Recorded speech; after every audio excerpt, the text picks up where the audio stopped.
He says, Bruce, nuance is wonderful, but sometimes you have to kick them in the teeth.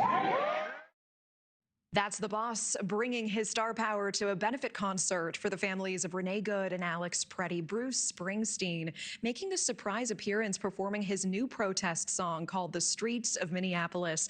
The Trump administration already responding, a spokesperson telling The Hollywood Reporter it is focused on encouraging state and local Democrats to work with federal law enforcement, not, quote, random songs with irrelevant opinions. All right, turning to the latest developing news tonight, a federal judge now ordering the release of that 5-year-old little boy and his father detained by ICE last week, saying the U.S. government must do so no later than Tuesday. The detainment of that little boy, Liam, sparking major controversy as this picture of him in his blue hat and his Spider-Man backpack circulated online. Liam returning home from preschool to reportedly be used to lure his father outside. NewsNation's Mills Hayes live for us in Minneapolis with the very latest. And Mills, what are we learning on this?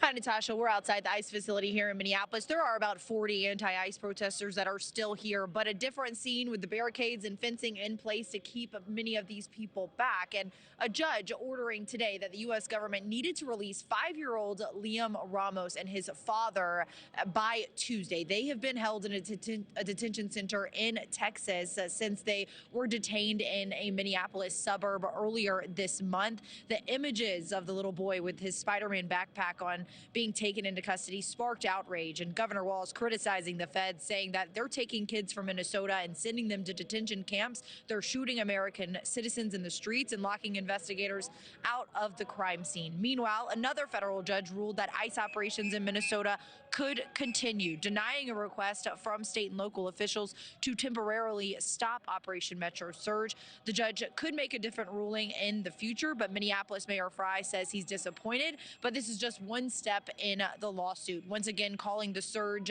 in officers an invasion.